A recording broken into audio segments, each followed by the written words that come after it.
გამარჯობა თქვენ უყურებთ მაცნეს სპეციალურ გამოშვებას TV26-ის კითხვებს დღეს ღია ეთერში ქვეყნის პირველი პირი გიორგი მარგველაშვილი უპასუხებს. წარადგენს თუ არა პრეზიდენტი მარგველაშვილი აჭარის უმაღლეს საბჭოში დასამტკიცებლად მმართველი გუნდის რჩეულ კანდიდატს, რამდენად მისაღებია მისთვის თორნიკე რიჟვაძის კანდიდატურა, რომელსაც ჯერ კიდევ არ იცნობს, რაზე ისაუბრეს დახურულ კარტს მიღმა 3 საათის განმავლობაში და რა ინფორმაცია მიაწოდა ოპოზიციამ, ასევე მმართველი გუნდის წარმომადგენლებმა გიორგი მარგველაშვილს რიჟვაძის შესახებ. რას უკავშირებს ქვეყნის პირველი პირის ზურაბ პატარაძის და გიორგი კვირიკაშვილის თანამდებობიდან წასვლას, როგორ აფასებს საქართველოს მთავრობის განახლებულ შემადგენლობას, აპირებს თუ არა საპრეზიდენტო არჩევნებში მონაწილეობას და რა პოლიტიკური გეგმები აქვს სამომავლოდ. მას ასე ვიწყებთ ინტერვიუს საქართველოს პრეზიდენტთან გიორგი მარგველაშვილთან. მოგესალმებით ბატონო გიორგი, მადლობა რომ გამონახეთ დრო ჩვენთან სასაუბრო. მოგესალმებით მაყურებელს. ბატონო გიორგი, პირველ კითხვას დაგისვამთ რეგიონში ყველაზე მნიშვნელოვან და აქტუალურ საკითხთან დაკავშირებით, ეს არის რეგიონის თავმჯდომარეობის კანდიდატთან დაკავშირებით. როდესაც სანამ დაიწყებოდა კონსულტაციები მმართველ გუნდთან გუშინ, ისინი ამბობდნენ, რომ შეეცდებოდნენ თქვენს დარწმუნებას იმაში, რომ თორნიკე რიჟვაძე არის კანდიდატი, რომელიც ესაჭიროება რეგიონს. შეძლეს თუ არა მათ თქვენი დარწმუნება?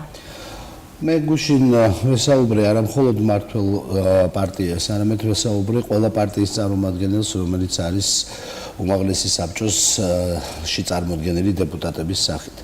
გარდა ამისა, დღეს აი აქ რომ მოვდიოდი, მოქალაქეთა ჯგუფი იყო მოსული და მათაც ჩემი ადმინისტრაციის წევრები ახლა ესაუბრებიან. მე შევეცადე, რომ პოლიტიკური პროცესი, რომელიც მიმდინარეობს აჭარაში, იყოს მაქსიმალურად ჩამრთველი, საზოგადოების და პოლიტიკური ძალების შემკრები და ჩამრთველი პროცესი და იმედი მაქვს, რომ ეს გამომდის. საქმე ისაა, რომ ასეთი ღია და ასეთი პოლიტიკურად ინკლუზიური ჩართვითი პროცესი არის ერთ-ერთი ნაწილი დემოკრატიული სახელმწიფოს ფუნქციონირების.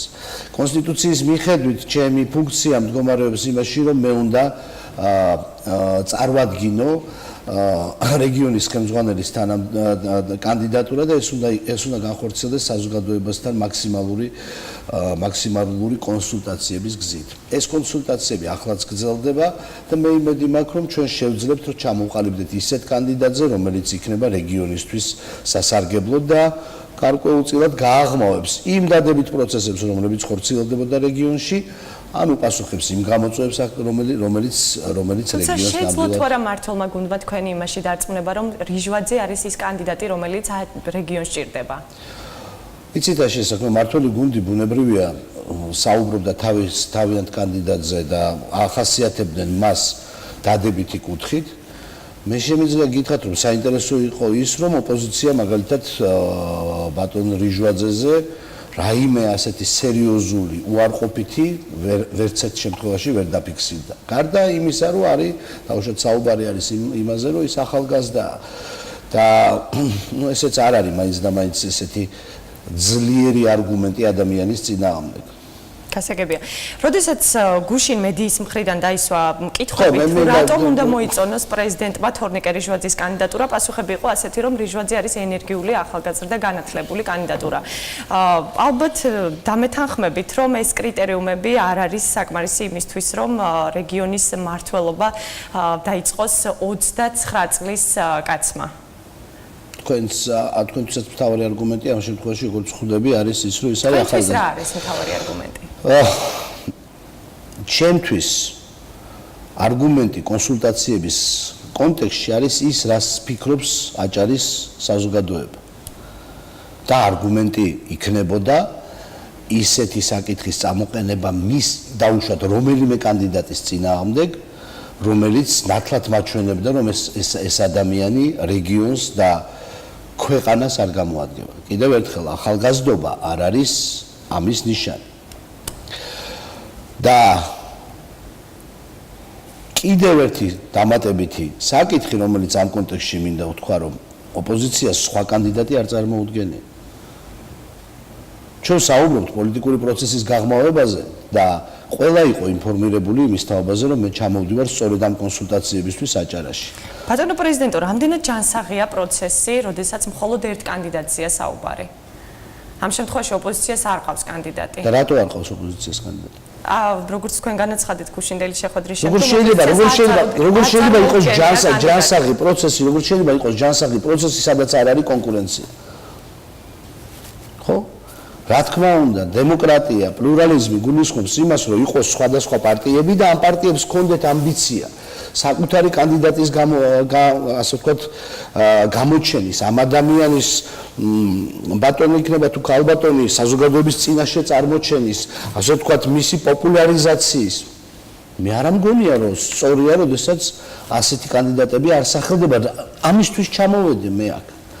ამისთვის ჩამოვედი, ის თაობაზე თავიდან ვთქვი, თბილისში არ დავბრუნებულ ვარ, არ დავბრუნდები მეთქი ბრიუსელიდან თბილისში, არამედ ჩავალ ბათუმში იმისთვის, რომ საზოგადოებას ვესაუბრო. როდესაც ოპოზიცია კანდიდატს არ აყენებს, ჩემთვის ამის ახსნა ძნელია და მე არც უნდა ვახორციელებდე ამ ახსნას. თქვენ გაქვთ შესაძლებლობა ესაუბროთ ოპოზიციურ ლიდერებს და კითხოთ, რატომ არ აყენებენ ისინი კანდიდატს.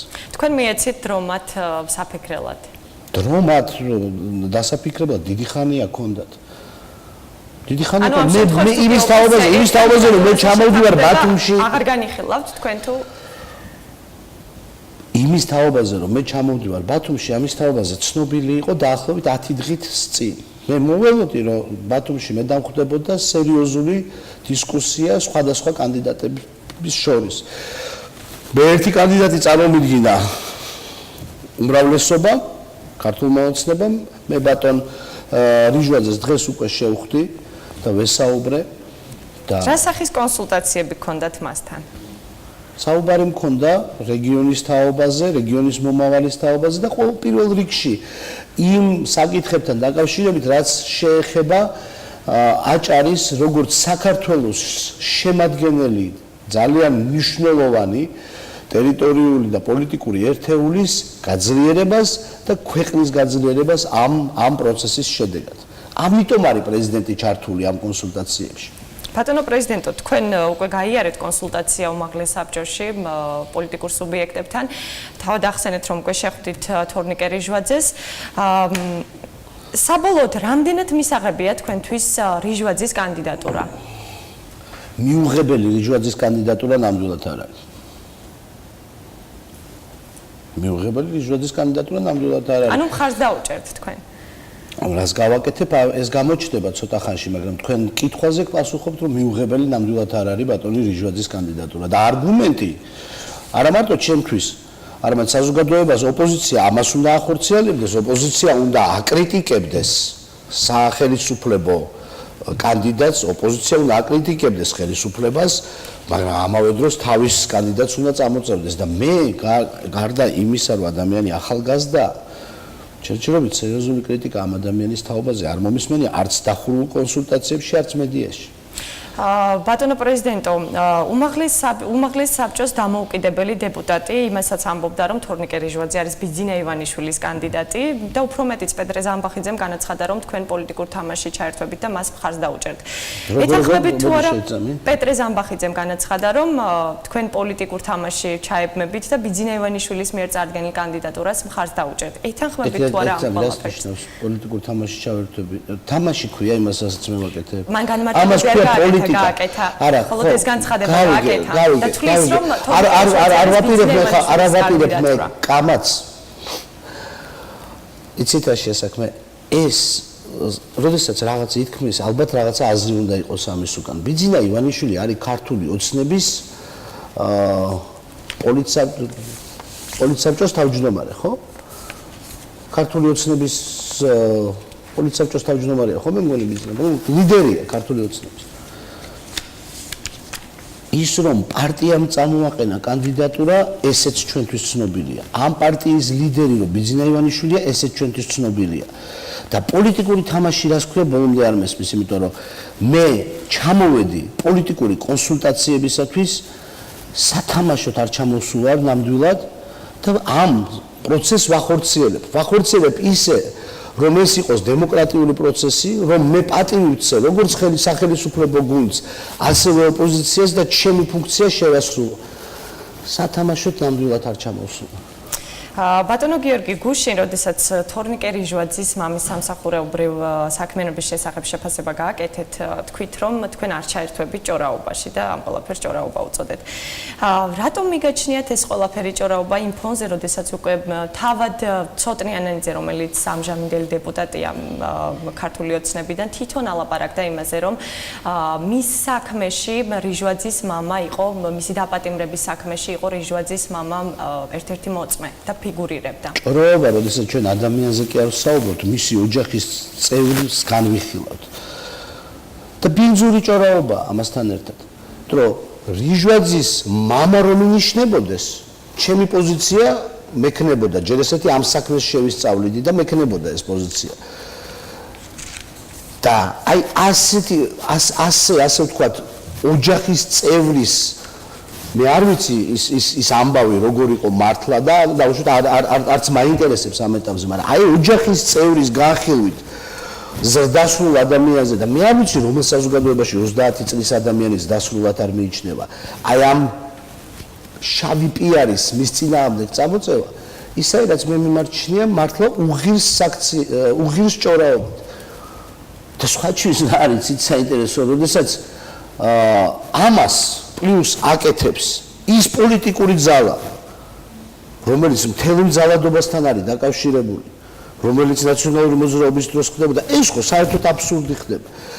ჩვენ ხო რეალურად მივედით იმ კომიკურ სიტუაციამდე, რომ ნაციონალური მოძრაობა და რომლებიც შიგნით იყვნენ თუ არ იყვნენ თუ რა ეხლა რა მდგომარეობაში არიან და უშუალოდ იქეთ არიან თუ აქეთ არიან გადმოსულები, ქართულ ოცნებაშიც არიან გადმოსულები, იმაში აქვს ევროპულ საქართველოში, აი ეს ნაციონალური მოძრაობა დღეს ვიღაცას უყენებს, ასე ვთქვათ, კომპრომატად იმას, რასაც ის პოლიტიკური ძალა აშავებდა. ეს ხო საერთოდ პოლიტიკური აბსურდია. ეს ხო საერთოდ პოლიტიკური აჯანყებაა, რომ მე რაღაცას ვაკეთებდი ცუდად, მე ვძალადობდი და ჩემივე ცუდი საქციელი თქვენ წამოგაძახოთ. რომ თურმე ის ადამიანი რაღაცა ცუდს აკეთებდა და იმის შვილი არის ამის გამო ეს აჯანყებაა ხო, იმიტომ მოხდა რომ ქართულმა ოცნებამ წაშალა ზღვარი თავის თავსა და ნაციონალურ მოძრაობას შორის. ქართული ოცნება ხომ გახდა, ქართული ოცნება ხომ დაკომპლექტდა ნაციონალური მოძრაობით. ეს პოლიტიკური აჯანყებაა. და პლუს კიდე ამ ფონზე, ესე იგი მამის საქციელის წამოძახება შვილზე, რომელ მორალურ იმაში კრიტერიუმში ჯდება, თურმე თან თანამონაწილე თუ იმ კაცმა მართლა ძალადობდა ის კაცი, თურმე თანამონაწილე ნაციონალები წამოაძახებენ თავისივე დანაშაულს შვილს. რაღაცა ცოტა მაინც ხო უნდა გასცდეს სოფლის ორღობის ჭორაობას ქართული პოლიტიკა და გადავიდეს რაიმე უფრო ღირებულზე. მაგრამ სად უნდა გადავიდეს, როდესაც მაშინ საერთოდ წაიშალა მორალური სახე. იმიტომ რომ შიგნით ნაციონალური მოძრაობის წარმომადგენლები, რომლებიც ეხა პორტირებულები არიან ქართულ ოცნებაში, აი ამ პროცესის ყოველ შემთხვევაში ხა ადამიანზე მე რამენაირად რომ შევძლოს ისა რა ქვია, აი ესეთი რაღაც, აი ასეთ ზღვარს გადავაბიჯო, ნუ ეხლა ჩემთვის ეს უცხო არ არის და ეს აჯანყებაა უცხო არ არის, რაშიც პრეზიდენტო თითქმის ამოვწურეთ ეს თემა. ზურაბ პატარაძის და გიორგი კვირიკაშვილის წასვლასთან დაკავშირებით მინდა გკითხოთ. თქვენ გუშინ უმაღლეს საბჭოში ვიზიტისას კიდევ ერთხელ განაცხადეთ ამ მოულოდნელი წასვლის შესახებ, ხაზი გაუსვით, თქვენი პოზიცია ამ საკითხთან დაკავშირებით მკვეთრად დააფიქსირეთ, რომ თანამდებობის პირები ასე მოულოდნელად არ უნდა ქრებოდნენ გაახსნა განმარტებების გარეშე. თქვენ თუ დაინტერესდით ამ ყველაფრით და თუ გქონდათ პირდაპირი კომუნიკაცია თუნდაც ზურაბ პატარაძესთან? მე არ უნდა დავინტერესდე ამით პირადად და არ უნდა დაურეკო და არ უნდა ვკითხო. ჩემი ინტერესის და ჩემი, ასე ვთქვათ, ცნობის მოყვარეობის საკითხი არ არის ეს. ეს არის ქართული პოლიტიკის ცივილიზებულობის ან არაცივილიზებულობის საკითხი. ის კი არა რომ ძალიან მაინტერესებს, იმიტომ რომ ცნობის მოყვარევა. პოლიტიკური კულტურის საკითხია. მე არ მithქვავს ეს მხოლოდ გუშინ. ერთი დღის წასული იყო, მე მგონი კვირიკაშვილი, აქ ბათუმში გამოვდიოდი, რაღაც ღონისძიება იყო და იქ დავსვი პირველად ეს საკითხი. იცით რა შეასაქმე, ღირსად უნდა ამით ინერგება ძალიან არასწორი დამოკიდებულება საერთოდ პოლიტიკის მიმართ და მოქალაქეების მიმართ. ანუ თქვენ უცნობია მაგის წასვლის მიზეზები? შემთხვევით უცნობია. მაგრამ ის კი არა რომ მე უნდა ვიცოდე.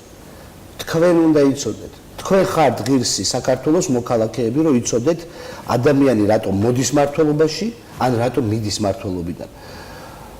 ეს არის თქვენი როგორც მოქალაქის პატივისცემის საკითხი. ეს არის ის ამოსავალი გრძნობა განცდა, რომ პრემიერ-მინისტრიც, რეგიონის ხელმძღვანელიც არა რაღაცა კულუარული პროცესების მსახურია, არამედ ქართული საზოგადოების მიერ დაქირავებული პრემიერ-მინისტრია. ქართული საზოგადოების მიერ დაქირავებული რეგიონის ხელმძღვანელია. ეს არის ჩვენი პოლიტიკური კულტურის და მოქალაქეების პატივისცემის თემა. და რატომ ვსაუბრობ ამის თაობაზე? ანუ ამ შემთხვევაში დაბალია პოლიტიკური კულტურა ამის თქმა. ბუნებრივია ხა, როგორ შეიძლება რომ შენ არ სცემდე შენ მოქალაქეებს იმდენად პატივს, რომ მათ არ აუხსნა შენი ნაბიჯი. შენ ხო მათ მიერ დაქირავებული ადამიანი ხარ. შენ ხო მათ ემსახურები და არა ვიღაცა სხვას. და აქედან გამომდინარე ის რომ ეს არ უნდა ხდება, თანაც ახლა პირიკაშვილთან მიმართებაში კიდე სხვა დეტალებია, უცებ პოლიცსაბჭოდანაც გაქრა. იცით რა შეასაქმე, მე პირიკაშვილთან მუშაობდი როგორც ასე ვთქვათ პარტნიორი და მე ვერ ვიტყვი რომ ყველაფერში ერთმანეთს ვეთანხმებოდი. მაგრამ მე მუშაობდი და მე ვიცოდი როგორ უნდა ვიმუშაო, ხო? და უცებ თქმა რომ იცით რა შეასაქმე, გუნდი რომელ გუნდზე არის ლაპარაკი? გუნდმა ასე გადაწყვეტა, რომელ გუნდზეა ლაპარაკი? გუნდზე, რომელიც პატივს არ სცემს არც პრემიერს, არც მოქალაქეებს, უთხრას რომ რატომ წავიდა პრემიერ-მინისტრი. გუნდი, რომელიც მეორე დღეს ერთი ადამიანი არ გამოესარჩევება იმ ადამიანის სახელს და იმ ადამიანის ზღვაწს, რომელსაც აქამდე აბა ხმა ამოიღო ვინმე კვირიკაშვილი რომ რაღაცას იტყო და აბა რაიმე სხვანაირად გეთქვა და კვირიკაშვილის ეფექტი და კვირიკაშვილი გუნდის ლიდერია და ერთ დღეში მისი ხსენება თურმე აკრძალულია. ერთ დღეში პოლიცსაბჭოდან გააქრეს და იმას, ვინც ამას აკეთებს, ამას გუნდს ეძახიან. გუნდი თავის ლიდერებს ასე არ ექცევა. სულ ეხა თავი რო დავანებოთ იმას რომ ვინ აკეთებს ამ ყველაფერს? მე არ ვიცი ვინ აკეთებს. რო არ არის ახსნილი, ეს არის პრობლემა, თორე ჩემი ცნობის მოყარეობის თემა არ არის. დემოკრატიული პოლიტიკის ერთ-ერთი შემადგენელი ნაწილია განჭრეტადობა პოლიტიკური პროცესის. ჩვენ მოქალაქეები გვენდობიან, მე რა რო კვირიკაშვილი პირდაპირ არჩეული არ არის, მას ხო ენდობოდნენ, მასთან ხო დამოკიდებულება და ურთიერთობა ჰქონდათ, მას ხო საგარეო პარტნიორები ენდობოდნენ. ქვეყნის, ისა მსოფლიოს თავარ დედაქალაქებში კვირიკაშვილს იცნობდნენ და კვირიკაშვილთან ერთად პარტნიორობდნენ. რაღაცნაირად გაიჟღერა ეკონომიკის საკითხმა. აქაც ხო კომიკურ სიტუაციამდე მივედით. 7.9% აქვს ეკონომიკის ზრდა მაისში. თავისთავად ძალიან ეკონომიკური, ასე ვთქვათ, პროფილის პრემიერ-მინისტრს. და რისი დანერგვა ხდება, რომ საზოგადოება თქვენ არ ახართ იმის ღირსი, რომ ამ დეტალებს იცნობდეთ. მოქალაქეებო, თქვენ წყნარად იყავით, ჩვენ თვითონ გადავწყვეტ და ვინ ჩვენ თვითონ? გუშინ თუ კვირიკაშვილის ადამიანი იყო, რომელიც იყო ბატონო პრეზიდენტო, ცოტა დრო გრჩება და მინდა გითხოთ მინისტრთა კაბინეტთან დაკავშირებით. რამდენად მისაღებია თქვენთვის წარდგენილი მინისტრთა კანდიდატურები? მე გუშინ გავაკეთე კომენტარი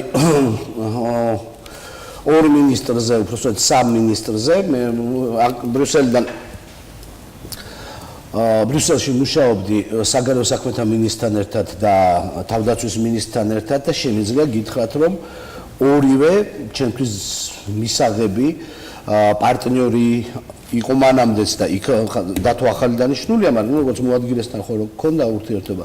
ორივე კარგად იმუშავა, იმიტომ რომ ბრიუსელში მიღწევა, რომ ჩვენ ვიყავით უმაღლეს დონეზე წარმოდგენილი, ის მიღწევა, რომელიც აქამდე არ ქონია საქართველოს არც ერთხელ. ასეთი ფორმატის მიღწევა. მე აქ რაღაცა ვისმენდი რაღაცა კომენტარებს თითქოს ვიღაცა რაღაცაში ერკვევა ძალიან და იმას რომ არაფერი არ ყოფილა ბრიუსელი ასეთი დონის სამიძე მიღწევა როდესაც 29-ვე ქვეყნის პრეზიდენტი საუბრობს ქვეყნის საქართველოს მომავალზე და რაც შიგნით ჩაიწერა მარტივი ფაქტია რომ არ ქონია ეს ნამდვილად საგარეოს ნამუშევარია და ის რანაირადაც შეფასდა მთავარი თემა სამიტის იყო ტვირთის ასე ვთქვათ გადანაწილების საკითხი და 2%-ის საკითხი თავდაცვის ბიუჯეტში რომელ ქვეყანა ახორციელებს ამას ეს იყო მთავარი საკითხი სამიტის და საქართველოს სწორედ თავდაცვის მინისტრის სწორი მოქმედების შედეგად ამ თვალსაზრისით ძალიან ხარში გამართული ვიყავით თვითონ 2%-იც არის იმ 2%-ის 20% შეიარაღებაზე მიდის ჩვენი ჩვენი მებრძოლები მათი ტვირთი რა როლსაც ისინი თამაშობენ ჩვენ აი ამ რთულ სამიძე ძალიან ისე ვიდექით და მე მინდა ბატიაშვილზეც თქვა რომ არ არის ის პოლიტიკისთვის ახალია მაგრამ ის არის ადამიანი ვისთანაც მე მიმუშავია და განათლების სამინისტრო და განათლების სფერო ბუნებრივია ჩემთვის ერთ-ერთი ყველაზე ამოსავალი სამინისტროა და ის რა გამოცდილებაც მაქვს მე მასთან მუშაობის რამდენი ახალი იდეაც აქვს და როგორც თანამშრომლობ ამ თვალსაზრისითაც მე ძალიან პოზიტიურად უყურებ ამ მინისტრებს რომ ვინც ახლა ასე ვთქვათ გამოუყავი და ხაზი გაუსვა და თია წულუკიანთან დაკავშირებითაც მინდა გკითხოთ მისი მინისტრთა კაბინეტში დატოვების საკითხი დღეს განხილვის თემა თქვენ გუშინაც გარკვევით განაცხადეთ რომ სასამართლო სისტემა ქვეყნის დემოკრატიული განვითარების პროცესში არააქტიურად ჩართული ნაწილია ამ ყველაფერში თია წულუკიანის წვლილი არის გასააზრებელი ძალიან დიპლომატიურად მithია ეს ბრიუსელიდან მქონდა ბატონო პრეზიდენტო ის რომ წულუკიანი წარუმატებელი მინისტრია იცით რა შეასახმე არის შემადგენელი ამ საქმის შემადგენელი არის ორი ერთი არის პოლიტიკური განწყობა საზოგადოებაში და ის მართლა სერიოზული დარღვევები რაც მართლმსაჯულების სისტემას გააჩნია მთლიანად სასამართლოც მათ შორის და მეორე არის ფაქტები ხო ჩვენ აი ამ რაღაც პიარული მეებს ტალღებს იმას ამას რაღაცა მიქცევა მოქცევები რაც იყო რა მოყვა და რა მოყვა რომ სასამართლო სისტემა გამოსწორებულია ცოტა ხნის წინ დაიდო ის კვლევა რა ქვია გამჭვირვალეობის კვლევა რამდენი პრობლემაა თვითონ სასამართლოს მას რატო დატოვეს იგი მინისტრთა მე კაბინეტში მეკითხები თქვენ როგორ ფიქრობთ თქვენი აზრი გვაინტერესებს არ ვიცი ასახსნელია მაგრამ აი მას არ ხსნიან პრემიერ-მინისტრი რატო მიდის და რატო მოდის და ეხლა ამ მინისტრის თაობაზე რატო დატოვეს მე ვერ გეტყვით რატო დატოვეს არც ყველა შეხვედრაზე ყველა საერთაშორისო კვლევებში და შეფასებაში სასამართლო სისტემა ყველაზე სუსტ რგოლად მიიჩნევა ქართული სახელმწიფოებრიობის ამ ეს იუსტიციის მინისტრი ამ თვალსაზრისით შეება მთელი საზოგადოება არავინ არ ითხოვდა კვირიკაშვილის გადადგომას აი იმ ტრაგიკულ დღეებში როდესაც რუსთაველზე ამ კოშმარებს ვისმენდით რა დღეში არის სამართალდამცავი მართლმსაჯულების სისტემა და ბუნებრივი უცებ ხდება ისე რომ კვირიკაშვილი მიდის და ეს ადამიანი ვის მიმართაც იყო ეს კითხვები და მოთხოვნები და მათ შორის სამოქალაქო საზოგადოების მიერ მათ შორის მოქალაქეების მიერ მათ არ უსმენს მმართველი პარტია ალბათ ამასაც გუნდი წყვეტს ეს გუნდი ვინარიან ერთმანეთს ანძღავენ და თავიანთ პრემიერზე ერთი სიტყვა არ არის სამიტთან დაკავშირებითაც კითხავთ რომლის შემდგომ ფაქტობრივად თქვენ განცხადება არ გაგიკეთებიათ გუშინ გააკეთეთ არა ნატო სამიძე მქონდა ისა რა მესიჯები გაჟღერდა საქართველოსთან მიმართებაში უმნიშვნელოვანესი ნახეთ რა იყო პირველ რიგში პირველად და ეს ფრაზა რა თქმა უნდა გაცვეთილია პირველად ჩვენი ქვეყნის ისტორიაში და ასე შემდეგ მაგრამ მართლა პირველად ასე ვთქვათ საქართველოს ქონდა შესაძლებლობა პრეზიდენტების დონეზე არა მინისტრების დონეზე არამედ ქვეყნის ლიდერების და ხელმძღვანელობის დონეზე ქონოდა სხდომა რომელიც შეეხებოდა საქართველოს საკითხებს და ნახეთ რა დაფიქსირდა პირველი რომ რუსეთი არის ოკუპანტი და რომ ოკუპანტმა უნდა თავისი ჯარი საქართველოს ტერიტორიიდან გაიყვანოს ამას ხელს აწევს ყველა ისიც ვისაც ასე ვთქვათ სკეპტიკოსებად მოიხსენიება მითითება რუსეთზე რომ ჯარი უნდა გაიყვანოს მეორე ამ ფაქტის აღიარებით რომ რუსეთი ოკუპანტია და საქართველოს ტერიტორიაზე არის, მაინც ხელახლა ხაზი იმავე დოკუმენტში ესმევა იმას, რომ რა ქვია, საქართველო გახდება ნატოს წევრი. მესამე, საქართველო ჩართული არის შავი ზღვის კონტექსტში. ესეც ახალი კონტექსტია, რომელიც ჩვენთვის ძალიან მნიშვნელოვანია. და ბოლოს ნათქვამია, რომ ალიანსი გააძლიერებს საქართველოს სამხედრო აღმშენებლობაში ჩართულობას. და ნათქვამია, რომ საქართველოს გააჩნია ყველა ინსტრუმენტი, რომ გახდეს ნატოს წევრი. ახლა ერთი არის ექსპერტებისთვის საუბარი, მეორე არის საზოგადოებისთვის ამის მიწოდება და მე ვცდილობ, რომ რაღაცა უფრო საჯაროდ ვთქვა რა ვითარება ამ სამიტის მერე. ამ სამიტის მერე არის ხარდაჭერა ჩვენი ძლიერი პოლიტიკური ნატოს მიერ. ამ სამიტის მერე საქართველოს შეიარაღებული და თავდაცვის უნარიანობის გაზრდაში კიდევ უფრო აქტიურად ჩაერთვებიან ჩვენი პარტნიორები და ისინი კიდევ უფრო აქტიურად იქნებიან წარმოდგენილ საქართველოში და ამასთან ერთად ამ სამიტის მერე ჩვენ მიწვეული ვართ ისეთ მაღალ ფორმატებში, როგორც არის შავი ზღვის თაობაზე, ასე ვთქვათ, მის უსაფრთხოებაზე მუშაობა. თქვენ შევხვდით ამერიკის შეერთებული შტატების პრეზიდენტს. რა სახის კომუნიკაცია გქონდათ მათთან? იცით როგორ იყო, რომ ჩვენ გქონდა შეხვედრა დაგეგმილი მანამდე, მაგრამ სამიტის დღის წესრიგი შეიცვალა. და ამიტომ ჩვენი შეხვედრა მოხდა იქ, თვითონ სამიტზე ერთ სხდომასა და მეორე სხდომას შორის.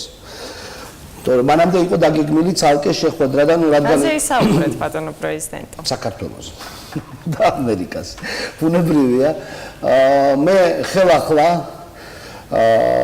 ბატონ პრეზიდენტს აღუწერე ის დიდი ღვაწლი, რომელიც საქართველოს აქვს გლობალური უსაფრთხოების დაცვის თვალსაზრისით, ამას ძალიან ნათლად გაუსვი ხაზი და მივაწოდე ეს ინფორმაცია კიდევ ერთხელ.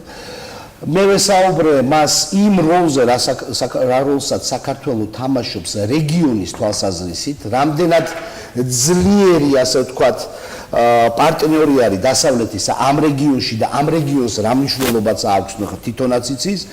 და კიდევ ერთხელ ვუთხარი, რომ ჩვენი ორმხრივი ურთიერთობის ინტენსიფიკაციის დრო არის. ნატოზე იმდენად არ ვესაუბრე, რამდენიც ქართულ-ამერიკულ ურთიერთობებზე. თქვენ იცით, რომ მარტში როდესაც ვიყავი ვაშინგტონში, იქ ინიციირება მოვახდინე საქართველოს პოლიტიკური, ასე ვთქვათ, შევთავაზე საქართველოს ხარდაჭერის აქტის შექმნა, რომელიც ცოტა ხნის წინ დარეგისტრირდა მართლაც, ასე ვთქვათ, ვაშინგტონში. ამის თაობაზეც ვუთხარი პრეზიდენტს, რომ მე ეს სენატში და კონგრესში ეს ინიციატივა შევიტანე და ეს მნიშვნელოვანია, მაგრამ მარტივად ვუთხარი, რომ ასეთ რეგიონში, ასეთ ქვეყანას ქართულ-ამერიკული ურთიერთობის, რომელიც კარგად ვითარდება, ინტენსიფიკაცია სჭირდება.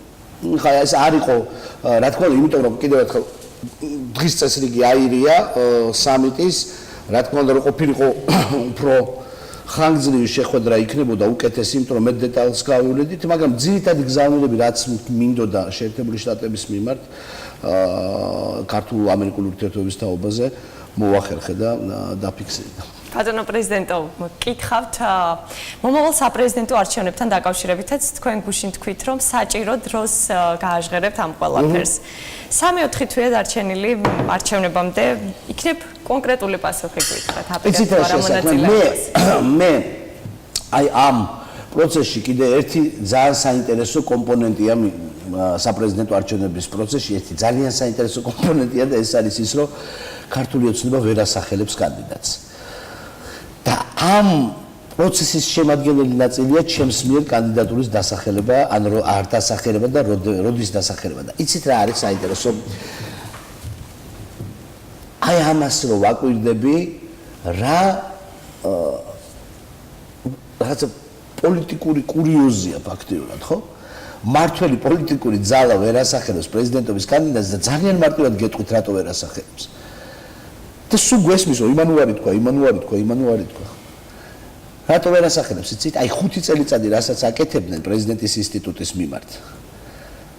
და რა შეურაცხყოფის, დაკნინების მცდელობის, პოლიტიკური შანტაჟის შავ პიარსაც არ დავარქმევ. პროპაგანდის ზღვაც ააზვირთეს. მარტო ეხლა ვინც არის ოცნებაში და ეხლა რო ოცნებაში ნაციონალები არიან, იმათ კი არა. აი, თავიდან რო ვიყავით იმათ. ეხლა მათმა კანდიდატმა რა უნდა თქვას ამ ყველაფერზე? აი რომ დაასახელებენ კანდიდატს, ხო უნდა ვკითხონ რომ რა სადაც გეტყვიან, იქ დაჯდები, ხო? ხო გამოხვალ იქიდან, როგორც გეტყვიან. ხომ ვერ იტყვის რომ არა. მე ვეტყვი რომ ვეტოს დაადებ კანონს. როგორ იტყვის რომ დავადებ კანონს ვეტოს, რომ ამის გამო ამის სახელმწიფოს მტრად გავამაცხადეს. უშიშრების საბჭოს დაშლაზე ხო თანახმახარ. აი ეს იმდენ რაღაცაზე უნდა საკუთარ თავს მიეყენოს შეურაცხყოფა კანდიდატმა. იმიტომ რომ ეს შეურაცხყოფები 5 წლის განმავლობაში ხო დაგროვდა. რო ეტყვიან, შენ ხასიათს გამოავლენ თუ იქნები ჭკვიანი ბიჭი ან გოგო. ხო კითხავენ ამას. იმდენ რამეზე აქ საპასუხო აი ამ კანდიდატს ექნება და იმდენ რამეზე უნდა თქვას, რომ ვიქნები ხასიათს არ გამოავლენ, რასაც მეტყვით იმას გავაკეთებ, იმდენი შეურაცხყოფა უნდა მიაყენოს თავის თავს. არა, იმიტომ რომ ოპოზიცია მიაყენებს შეურაცხყოფას. არა, ეს ყველაფერი ხო დაგროვდა. იმდენ რამეზე საკუთარ თავს უნდა მიაყენოს შეურაცხყოფა. უჭირთ კანდიდატის დასახელება. უჭირთ, იმიტომ რომ დააგროვეს ეს ყველაფერი. ხო კარგად თქვეს, რომ ისა რა ქვია, ცოტა ხნის წინ საერთოდ იმაზე იყო საუბარი, რომ თურმე რა თქვეს, ან სახელმწიფოს სისტემას იძულებით ვარ ღვევ, ან კორუფციაში ვარ გარეული, ეს პარლამენტის თავმჯდომარემ რო თქვა. და ხო უთხრა, რომ წაბრძანდით პროკურატურაში, რატომა იმდენი შეურაცხყოფა მიაყენეს პრეზიდენტის ინსტიტუტს მარტო გამოდის რომ თქვენ აღარ იყრით კენჭს არჩევნებში? საიდან გამოდის? გამოდის რომ მე გიყვებით რომ ვერ იყრის კენჭს ქართული ოცნება, ამას გიყვებით. ანუ არ გამორიცხავთ რომ მიიღებთ მონაწილეობა. მე ჩემ თავზე კი არ მოგიყევით ამ შემთხვევაში. მე მოგიყევით ქართულ ოცნებაზე, რომ ვერ ასახელებენ კანდიდატს, იმიტომ რომ ვერ ბატონო პრეზიდენტო. მიიღებთ თუ არა მონაწილეობას არჩევნებში? ჯერ კარგად ვუყურებ და ასე ვთქვათ, აი ამ პროცესს შევხედავ კარგად, როგორ რას იზამს ქართული ოცნება. და კვირიკაშვილი, ალასანია, უსრუფაშვილი, მარგველაშვილის გაერთიანება. ხომ არ არის მოსალოდნელი? ერთად არ ვიყავით. როდის დავიშალეთ? ერთი პრემიერ-მინისტრი გახდა, მეორე თავდაცვის მინისტრი, მე პრეზიდენტი. ან სულ ერთად არ მოვედით, უბრალოდ ეხლა ის პარტია აღარ არის, რომლის მეშვეობითაც მოვედით ერთად და იქ ბევრად უფრო მეტად ნაციონალური მოძრაობაა წარმოდგენილი ახლა ქართულ ოცნებაში, ვიდრე მე კვირიკაშვილი, უსუფაშვილი, ალასანია, სულ იქ ვიყავით, რა ვიცი, მე არსად არ წავსულ ვარ იქიდან. ანუ არ გამორიცხავთ. და რაც გაერთიანებას? რა ვიცი, როგორ გითხათ, გაჩნია რა თემაზე? რა საკითხზე უნდა გავერთიანოთ? სამომავლოდ პარტია, მაგალითად. გასაგები. არა, მე ყოველ შემთხვევაში ჯერ ამის თაობაზე ესეთი რაღაც კონკრეტული რაღაცა ხედვა ან კონკრეტული პროცესი არ დამინახავს. და ბატონო პრეზიდენტო, ცოტა დრო გვაქვს დარჩენილი და რადგან საზოგადოებრივი ინტერესია მაღალი, კითხავთ ბიძინა ივანიშვილთან დაკავშირებით, თქვენი და ბიძინა ივანიშვილის ურთიერთობა. ჩემი და ბიძინა ივანიშვილის ურთიერთობა არ არსებობს. მასთან კომუნიკაცია. 5 წელიწადზე არ მქონია ურთიერთობა. 5 წელიწადი არ მქონია ურთიერთობა, ჩვენ როდესაც ურთიერთობა გაგვირთულდა და დამთავრდა, იქ დამთავრდა. ამდენი წლის განმავლობაში ერთი და იგივე რამეს ვაუბრობ. როდესაც საუბარი არის ჩრდილოვან მმართველობაზე, მე ვერავინ ვერ მეტყვის ამას, იმიტომ რომ არ ყოფილა ელემენტარულად ურთიერთობა. დამთავრდა ურთიერთობა და იმის მერე აღარ მქონია მე შეხება. და მის პოლიტიკაში ოფიციალურად დაბრუნებას როგორ აფასებთ? დადებითად. იმიტომ რომ აი ეს მსჯელობა, რომ ჩრდილოვანი მმართველობა და რომ ვერ ჩამოყალიბდა ეს ქართული ოცნება რაღაცნაირად, რომ უხერხულად რომ იშნიშნებიან ამ რაღაცა საკითხებზე, ეს მაინც დამთავრდება. იმიტომ რომ ეს ქვეყნისთვის შეურაცხყოფელია. როგორც მინიმუმ ამითი არის კარგი. იმიტომ რომ ეს როდესაც აი მუდმივად უცხოეთიდანაც არ ითქვეთან ჩრდილოვანი მმართველობა და ვერ ჩამოყალიბდნენ რომ რაღაცა ისე ცოტა მხრებში გასწორებულად უპასუხონ რომ იცით რა არის ან არ არის. აი ეს უხერხული შმუშნა იყო ეს 5 წელიწადი, ხო? ეხლა ხო აღარ არის, იმიტომ რომ ოფიციალურად ბიძინა ივანიშვილი პარტიის თავმჯდომარეა. ხო? ეს ნამდვილად კარგია. მე მივესალმები კიდევ უფრო აქტიურ ჩართვას. იმიტომ რომ როდესაც ლაპარაკი არის რატომ წავიდა კვირიკაშვილი და ამაზე არ ვიცით პასუხი და რაღაცნაირი თითქოს ამაზე არის ლაპარაკი რომ იქ რაღაცა არა ითქვა კიდევ რომ პარტიის თავმჯდომარესთან მქონდა განსხვავებული აზრი არ ჯობია რომ პარტიის თავმჯდომარე როგორც ნორმალურად არის იყოს პრემიერ-მინისტრი მაჭარაში მტკივნეული თემაა ბიზინა ივანიშვილის მიერ ხეების ტრანსპორტირების საკითხი. რასაც ხშირ შემთხვევაში ინფრასტრუქტურა ეწირება, ფუჭდება გზები, მწვანე ქარსაცავი ზოლით შეხება. თქვენ რა პოზიცია გაქვთ ამასთან დაკავშირებით? ძალიან ულამაზოდ ჩანს. ძალიან ულამაზოდ ჩანს. ხა დანარჩენი მე ვერ გეტყვით არა მაქვს შესწავლილი რამდენი გზა გაფუჭდა ან რამდენი დაიგო ან რა ასე ვთქვათ რა დეტალები არის მან რამდენი ხე მოიჭრა ულამაზოდ ჩანს. შესახედა. პირველი საინტერესო სანახავი იყო ხე რომ იცურავდა, მაგრამ აღარ დამთავრდა უკვე ცოტა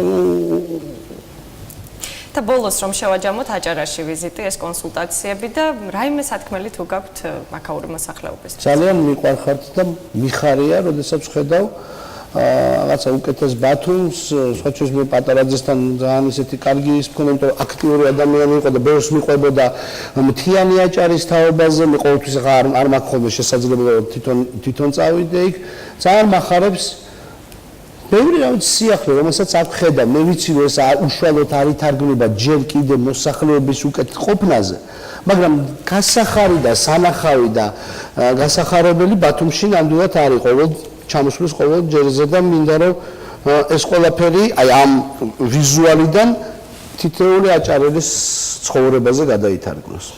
როგორც უცი ეს ჯერ ასე არ არის. მადლობა ბატონო პრეზიდენტო. წარმატებებს გისურვებთ. დაგემშვიდობებით, მაყურებელს კი შევახსენებ, რომ ეს იყო ექსკლუზიური ინტერვიუ საქართველოს პრეზიდენტთან გიორგი მარგველაშვილთან. მათი სპეციალური გამოშვება დასრულებულია ნახვამდის.